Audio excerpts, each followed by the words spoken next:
Good morning, student. Let us start with the topic eigenvalue and eigenfunction. Eigenvalue क्या होती है, eigenfunction क्या होते हैं. Let us see with this equation. जब भी एक ऑपरेटर है, कोई भी ऑपरेटर किसी फंक्शन के ऊपर ऑपरेट किया जाता है तो फंक्शन हमें एज इट इज मिलता है. Function as it is, function के अंदर कोई चेंजमेंट नहीं है, एज इट इज जैसा था वैसा ही फंक्शन मिलेगा और मल्टीप्लाइड बाय एक कांस्टेंट वैल्यू. साथ में क्या मिलेगी, एक कांस्टेंट वैल्यू मिलेगी.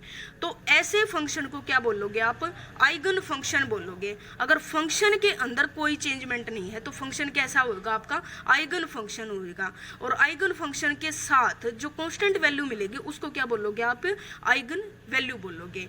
और let us see with example कि d by D x of e raise to the power 5x है.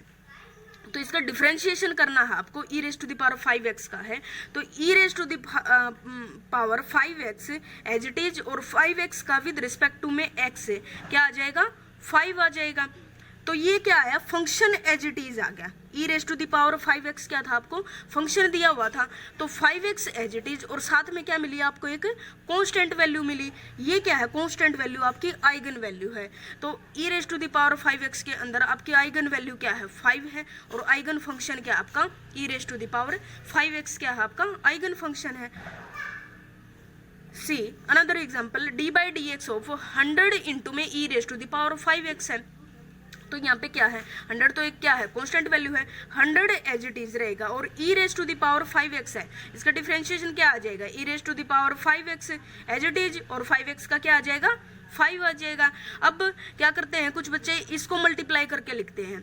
तो ऐसे मल्टीप्लाई करके नहीं लिखना, आपको फंक्शन को एज इट इज रखना. फंक्शन क्या दे रखा था आपका, 100 इंटू में e raise to the power 5x है. ओके, तो 100 इंटू में e raise to the power 5x आपका क्या आ जाएगा, आइगन फंक्शन आ जाएगा.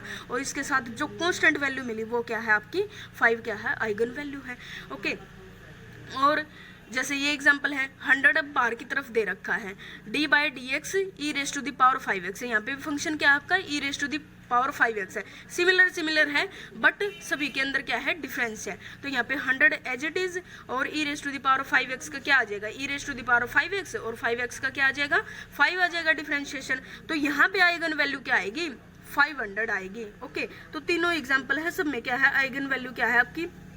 कंफ्यूज नहीं होना. जैसे ये बीच वाला एग्जांपल क्या है, इसके अंदर फंक्शन 100 इंटू में e raise to the power 5x दिया गया है. तो ऐसे फंक्शन जिसके अंदर चेंजमेंट ना हो, एज इट इज फंक्शन मिले, तो उसको क्या बोलोगे, आइगन फंक्शन बोलोगे. अब फॉर एग्जांपल जैसे डिफरेंशिएशन है आपको किसका है, साइन एक्स का दिया हुआ कि D by D x of sine X show that is this eigen function और नॉट. साइन एक्स का करना है differentiation with respect to X, तो क्या मिलेगा आपको, कोस एक्स मिलेगा. तो यहाँ पे क्या आ जाता है, पूरा फंक्शन ही चेंज हो जाता है. ओके, यहाँ पे साइन एक्स था और यहाँ पे क्या हो जाता है, कोस एक्स हो जाता है. अगर इसी चीज को हम क्या दे दें कि डी स्क्वायर और में D x square of sine x दिया हुआ है, तो इसका क्या निकलेगा, पहले डी बाई डी एक्स करोगे, साइन एक्स का क्या आएगा, कोस एक्स आ जाएगा. और कोस एक्स का again D by D x करना है आपने, डबल डिफरेंशिएशन दिया हुआ है, तो कोस एक्स का क्या आ जाएगा, माइनस के साइन एक्स आ जाएगा. तो यहाँ पे भी क्या, फंक्शन एज इट इज रहा डबल डिफरेंशिएशन करने पे, और ये -1 क्या आ जाएगी, यहाँ पे कांस्टेंट वैल्यू आ जाएगी. तो -1 क्या आ जाएगी, आइगन वैल्यू आ जाएगी. और साइन एक्स क्या है आपका, फंक्शन एज इट इज, और ये क्या आ जाएगा, आइगन फंक्शन हो जाएगा आपका. ओके, तो यहाँ पे क्या है, आइगन फंक्शन है जो, वो क्या है, कुछ कंडीशन फॉलो करेगा और कुछ क्या है, रिस्ट्रिक्शन है फंक्शन साई के ऊपर. जो भी फंक्शन है साई, उसके ऊपर रिस्ट्रिक्शन है. क्या है कि Sai must be single valued, कि जो फंक्शन है वो आपका क्या होना चाहिए, सिंगल वैल्यूड होना चाहिए. क्योंकि अगर हम उसके अंदर वैल्यू पुट करते हैं, मोर देन 2 अगर वैल्यू देता है फंक्शन, तो ऐसा फंक्शन वेल बिहेव्ड फंक्शन नहीं माना जाएगा. क्योंकि किस फंक्शन को माने, अगर मोर देन 2 वैल्यू देता है तो किस फंक्शन को हम कंसिडर करेंगे. तो साई मस्ट भी क्या होना चाहिए आपका, सिंगल वैल्यूड होना चाहिए. For each value of variable X Y Z, जो भी वेरिएबल दिए गए हैं उसके कोरस्पॉन्डिंग साई की क्या आनी चाहिए, सिंगल वैल्यू आनी चाहिए.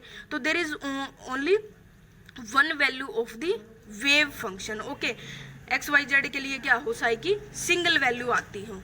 ओके, नेक्स्ट क्या है, जो कंडीशन है वेल बिहेव्ड फंक्शन की, जो रिस्ट्रिक्शन है वो क्या है कि the wave function psi must be continuous. जो फंक्शन है आपका क्या कैसा होना चाहिए, कॉन्टिन्यूस होना चाहिए। कॉन्टिन्यूस मतलब क्या है कि जो ग्राफ है उसका वो कॉन्टिन्यूस ग्राफ आता हो और उसके बीच में कोई भी ब्रेक ना हो, जो भी इंटरवल दिया गया है उसके अंदर कोई भी ब्रेक ना हो, तो ऐसे फंक्शन को क्या बोला जाता है, कॉन्टिन्यूस फंक्शन बोला जाता है। और psi should not change suddenly as its variable are changed. जैसे उसके वेरिएबल चेंज कर दें तो साई सडनली चेंज ना हो, तो ये भी क्या है, इसकी रिस्ट्रिक्शन है फंक्शन साई के ऊपर। थर्ड जो कंडीशन है वो क्या है, Sai must become zero at infinity. जब इन्फिनिटी वैल्यू होती है तो उसके ऊपर फंक्शन क्या हो, आपका जीरो वैल्यू देता हो। तो ऐसे अगर साई है कॉम्प्लेक्स फंक्शन है then psi into psi star must be zero. अगर कॉम्प्लेक्स फंक्शन है तो उसके केस में क्या है आपका, साई इंटू में साई स्टार की वैल्यू जीरो देता हो, किस पे, इन्फिनिटी के ऊपर देता हो। अगर ये तीनों की तीनों कंडीशन सेटिस्फाई करेगा आपका फंक्शन, तो ऐसे फंक्शन को क्या बोलोगे, वेल बिहेव्ड फंक्शन बोलोगे। और ऐसे फंक्शन की हमें क्या है, क्वांटम के अंदर रिक्वायरमेंट रहती है। ओके, नेक्स्ट टॉपिक क्या है आपका, normalised and orthogonal wave function. Okay, normalised and orthogonal wave function है। A function is said to be, कि कैसा फंक्शन नॉर्मलाइज्ड होता है, function is said to be normalised only when probability क्या होती है आपकी, साई इंटू में साई स्टार हो या साई स्क्वायर हो। साई इंटू में साई स्टार कब होगी, जब फंक्शन कैसा हो आपका, कॉम्प्लेक्स फंक्शन हो। Okay, the probability calculated by using function over the entire space. जिस भी स्पेस के अंदर उसकी प्रोबेबिलिटी निकालनी है तो वो प्रोबेबिलिटी क्या हो, 1 के इक्वल हो, तो ऐसे फंक्शन को क्या बोलोगे, नॉर्मलाइज्ड फंक्शन बोलोगे। ये क्या है, जैसे प्रोबेबिलिटी क्या होती है, साई स्टार इंटू में साई। फंक्शन कॉम्प्लेक्स दिया गया है तो साई स्टार लगा देंगे, अदरवाइज क्या आ जाएगा आपका, साई इंटू में साई आ जाएगी, और दैट इज क्या है, that is Sai square into में डी टो। और डी टो क्या है आपका, वॉल्यूम एलिमेंट है, कि जिस भी वॉल्यूम एलिमेंट के अंदर आपकी फंक्शन की वैल्यू निकालनी है। ओके, जैसे डी टो की वैल्यू एक्स डायरेक्शन के अंदर क्या होती है, डी एक्स होती है, और डी टो की वैल्यू अगर डबल डायरेक्शन के अंदर मांगी गई है तो डी एक्स डी वाई होती है। डी टो की वैल्यू अगर तीनों डायरेक्शन के अंदर मांगी गई है तो वैल्यू क्या होगी, D X D Y D Z होगी। अगर पोलर कोऑर्डिनेट दिए गए हैं तो डी टो की वैल्यू क्या होगी, R square D R sine theta D theta D phi के इक्वल होगी। किसके केस में, जब क्या हो कोऑर्डिनेट आपके पोलर कोऑर्डिनेट हो। ओके, और जो ये प्रोबेबिलिटी है, ये इंटीग्रेशन है, ये कहाँ से कहाँ तक हो, ये इंटीग्रेशन है over the entire space. Okay, और एंटायर स्पेस डिफरेंट सिस्टम के लिए डिफरेंट होता है। जैसे बॉक्स के लिए क्या होता है, लेंथ ऑफ द बॉक्स होता है, यही है आपके सिलेबस के अंदर। हाइड्रोजन एटम है, ये भी क्वांटम के अंदर पढ़ते हैं हम। हाइड्रोजन एटम है 0 टू इन्फिनिटी होगा इसका entire space. SHO simple harmonic oscillator है, इसका क्या होगा, -इन्फिनिटी टू इन्फिनिटी होगा।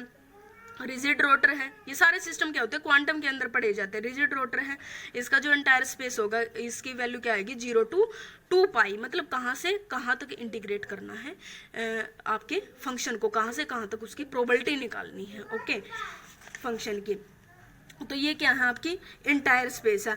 अगर साई स्टार इंटू में साई डी टो की वैल्यू 1 आती है तो फंक्शन क्या होगा आपका, नॉर्मलाइज्ड फंक्शन होगा। Okay, that is the probability.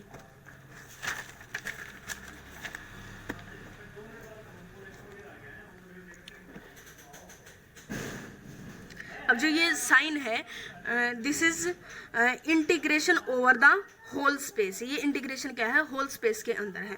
अब जो क्वांटम के अंदर है, हमें सारे फंक्शन है सभी की प्रोबेबिलिटी, ऐसा तो नहीं हमें सभी की केस के अंदर जो इंटीग्रेशन है वो हमें 1 वैल्यू मिलती हो तो क्या मिलेगी, किसी न किसी कांस्टेंट के इक्वल वैल्यू मिलेगी। This is integration whole over the space psi into में psi star d tau is equal to n. N क्या है, कांस्टेंट वैल्यू है। तो अगर फंक्शन हमने नॉर्मलाइज्ड बनाना है तो इस वैल्यू को क्या करेंगे, हम 1 लेके आनी है वैल्यू, तो 1 लेके आनी है, इसको क्या करेंगे हम n से डिवाइड कर देंगे लेफ्ट और राइट हैंड साइड के अंदर। तो 1/n integration whole over the space psi into में psi star d tau is equal to 1। तो integration whole over the space n को दोनों फंक्शन के साथ क्या लिख सकते हैं वैल्यू 1 ओवर में n की पावर 1/2, हाफ पावर इधर और हाफ पावर साई स्टार के साथ। ओके 1 ओवर में n की पावर 1/2 इंटू में साई और 1 ओवर में n raise to the power 1/2 into में psi star d2 is equal to 1। और जो 1 ओवर में n raise to the power 1/2 है, ये क्या है नॉर्मलाइजेशन कांस्टेंट है और इसके साथ फंक्शन और लग जाएगा तो क्या बोलेंगे नॉर्मलाइज्ड फंक्शन बोलेंगे। ओके अगर फंक्शन डिफरेंट लिए हमने psi M and psi N, two different eigen function है। ओके कैसे फंक्शन है आइगन फंक्शन है। obtained as satisfactory solution of the wave function, then as stated these function will be normalized।